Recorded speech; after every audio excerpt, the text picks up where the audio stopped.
Popular front से हमारा कोई ताल्लुक़ नहीं है, मगर पीछे कुछ तहरीकात ऐसी चली जिसमें लोक संघर्ष समिति, पॉपुलर फ्रंट, एटीपीआई, इमाम काउंसिल ने हमने मिलके इस शहर की भलाई के लिए, इस कौम के लिए हमने एजिटेशन किया है।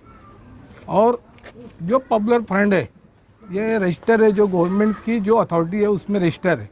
इसलिए जो हिंदुस्तान का कानून है, भारत देश का जो कानून है वो मान के एग्री होकर ही उन्होंने रजिस्ट्रेशन कराया है।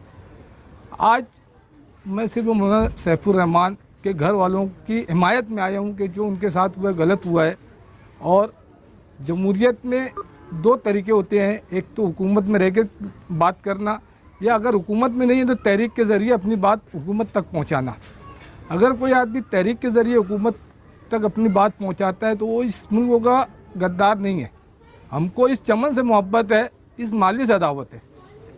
तो आज मौलाना सैफुर रहमान के ऊपर मुल्क से गद्दारी का केस लगा हुआ है, जबकि हमारा मालेगांव शहर के आसपास कोई दूसरे मुल्कों की सरहद नहीं मिलती, न पाकिस्तान की, न नेपाल की, न म्यांमार की, न चीन की। इसलिए ये जो कलम लगती है, जो सरहद से लग कर जो लोग उनके ऊपर लगती है, इसलिए कहीं से वो मुल्क से गद्दारी के केस में नहीं बैठते।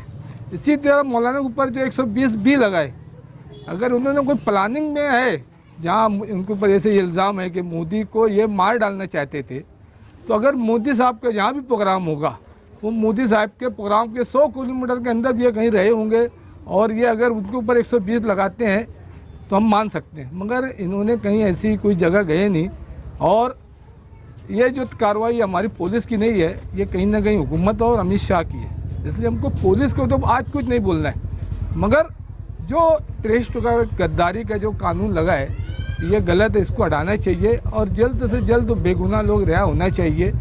मेरी समझ के मुताबिक हमारी कारपोरेशन की जो साफ़ सफाई का महकमा है, वो महकमे की वजह से जो मच्छर ज़्यादा पैदा हो रहा है, वो मच्छर अगर मौलाना सैफुर रहमान को काटा होगा या उसको मार डाले होंगे भी तो मैं समझता हूँ कि वो गुनहगार है। उन्होंने आज तक वो काम नहीं किया है, इसलिए वो आदमी को जल्द से जल्द छूटना चाहिए। यही मेरी सरकार से और लोगों से गुजारिश है, और इस वक्त में मैं इस ख़ानदान के साथ हूँ। हमसे जो मदद होगी, आज हम इतने ताकत नहीं है कि हुकूमत तक हमारी बात पहुँचा सके, ये जो हुकूमत के नुमाइंदे उनका काम है, असम्बली पार्लियामेंट के। हम इतने ताकतवर नहीं है, मगर हमसे जहाँ होगा हम इनकी मदद करेंगे।